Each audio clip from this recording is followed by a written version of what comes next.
Hello everyone, welcome to my weekly 2000 AD review. This week I've decided to review the magazine in the same video because I got them both at the same time and I read them both today.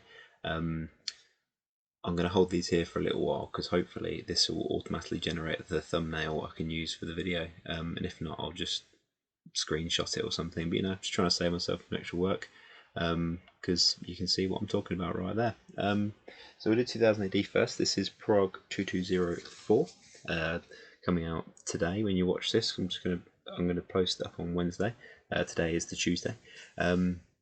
Straight away, we've got a really good black and white cover, which is quite rare, apart from the title, obviously, from Disraeli, which is an image straight out of the story. You can't really see what it is unless you read the story, but it's one of the bad guys with his hole blown in his head and Stickleback in the background there. And the guy is still alive. Well, he's some kind of supernatural being, but we'll get into that. First story, brand new Judge Dredd story. They shoot talking horses, don't they? And again, it's the fallout from the end of days storyline still going on. And the story immediately after that was more of a Dredd was a secondary character, and it was more kind of into the administration behind the judge system, which sounds really boring, but it was cool. And this one's a bit more action out in the Cursed Earth, featuring as Ichabod Slane's talking horse, and they have me at talking horse, and I like this. The artwork is by, what was the name again? I can't quite remember. Dan Cornwell, and the script by Rob Williams. But yeah, it's off to a good start. It's Anderson, Dredd, and a talking horse out in the Cursed Earth. I mean, what more do you want from a Dredd story? I like the art more than I like Boo Cook's art on Dredd. I know I mention that every week, but that was just one thing that didn't quite sit with me. But not the thing against Boo Cook, as I've said before. And then we've got Stickleback, New Jerusalem. Again, a story I'm not really following that well because I don't really know that much about Stickleback from before, but I'm enjoying it because it's all weird, cool stuff, and I love the artwork. There's the cover image there. I have to remember which way around my fingers are. But yeah, I really like the kind of crazy stylings of it, and it's all supernatural stuff, which I'm enjoying. Again, onto Skip Tracer. I'll show the second page just so I'll avoid any kind of spoilers. And Skip Tracer I'm fine with. I'm not a massive fan of it. Like I say, it's one I missed the early kind of strips of, so I don't really get it. But there's some decent action. This one kind of slowed down a little bit just to fill in a bit more backstory, but that's absolutely fine. I'm going along with it. It's not my favourite, but it is what it is. And then moving on to probably my favourite at the moment, which is Fiends of the Eastern Front, Constanta, the origin story of the villain Constanta. And I really like this one because it's got a big multi-headed dragon, as you can see there, which is super cool. And he has to make a deal with this wise dragon, which, never sounds like a good idea to me to make a deal with a dragon, but, got to do what you got to do. So I'm finding that story really interesting. That's the one that's standing out for me at the moment. It's good when you see kind of a villain's sort of backstory. Not always, but I'm quite enjoying this so far. Just see where it's going. And then the last strip is Hookjaw, which again another one I'm not massively into, but I'm following it along. So it's hold that in the middle there so you can see it better. It's going into a bit more. I mean, they've taken an older story about a shark with a hook in its mouth and made it into this kind of mystical a story about a seaside town. But yeah, it's keeping me interested. So again, not my favourite, but I'm enjoying it nonetheless. And then I'll turn this so you can't see the last panel of Hookjaw in case you haven't read it yet. There's a cool Judge Death bit of art in the background there, where sometimes the letters page would go. But I think they're not getting many letters these days, or emails I guess it would be, which makes sense because everything's forums and what have you now, isn't it? But yeah, solid issue. Not quite as good as last week's, so I didn't quite enjoy it as much as last week's, but yes, the stories are all developing nicely. New Dredd story. But yeah, good. Moving on to the magazine. Included with the magazine is these two prints, which are the one of the cover from the last magazine. Cool Dredd cover there, which was by Greg Staples. Because they include the wrong one. They include these prints. They include the wrong one last month rather.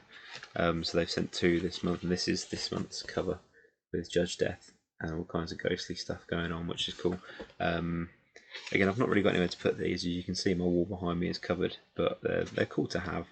But because I'm a subscriber and I get all this stuff in the post, they're always a little bit kind of battered around the edges, which is a bit disappointing. So are the magazines, but you know, you got to do what you got to do.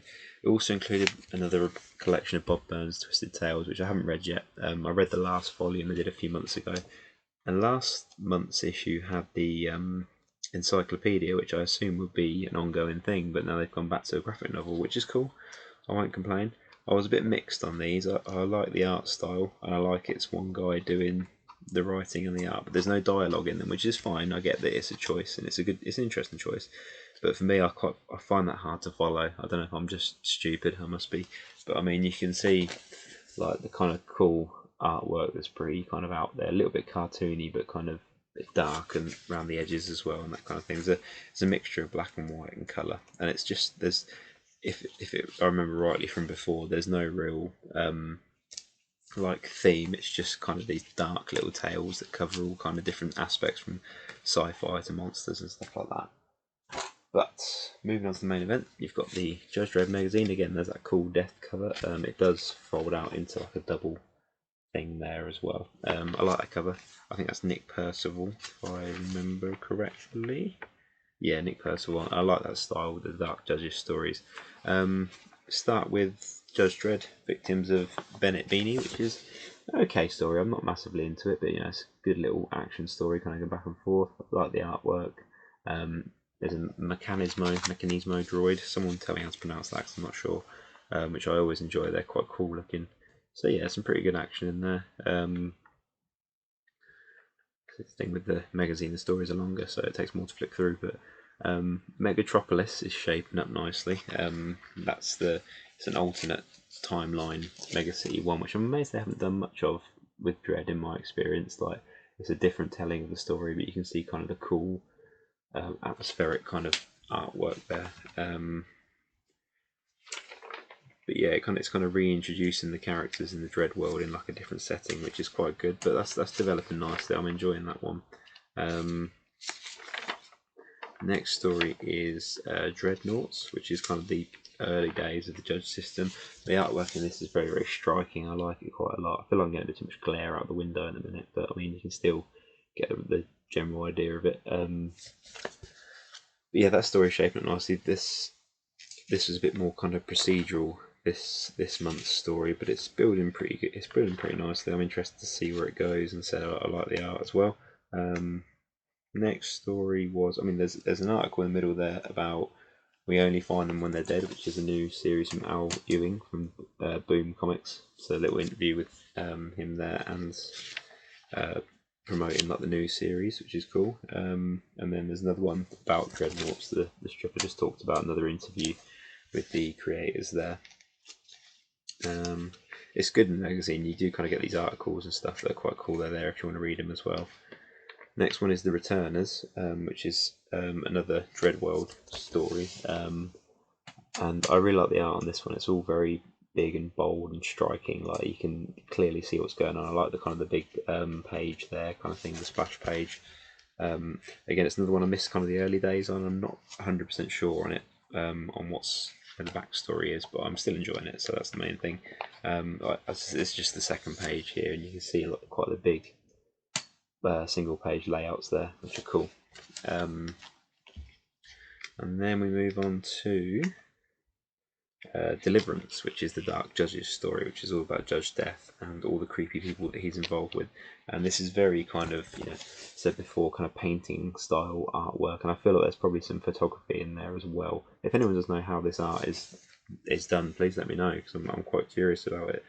I feel like there is some photography when it comes to faces. I could be completely wrong there. It's Nick Percival doing the art, as did the cover art. And this story is really shaping up well. I like this one.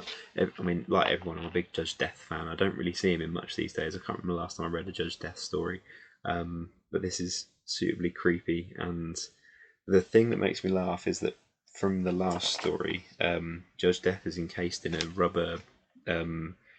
don't know what you call it, a rubber kind of liquid kind of thing called Boing. And I've seen it before in like Dredd. It's just one of those things, but you won't be able to see it on here, so I won't show it actually. But it's every time they use the word Boing, it's got the little registered trademark R afterwards, which is just one of those funny things you get in Judge Dredd. But that's shaping up nicely. I'm enjoying that. The artwork is perfectly fit into the subject matter and that kind of thing, so I'm enjoying that. But yeah, solid issue.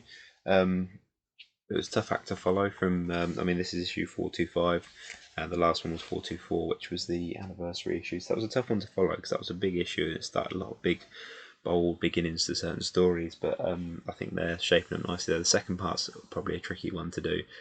They get more space in the magazine than 2000 AD generally, but yeah, I'm enjoying them both. So again, I do these 2000 AD reviews every week, just like that general overview, and I'll probably start including the magazine in the same video once a month if I get it in the same day kind of thing, rather than doing a separate video. But yeah, thanks for watching. If you like this video, please leave a like, please subscribe, and check my other videos. I mainly do movies, some comics, some action figures, that kind of thing. So yeah, thanks for watching. See you soon.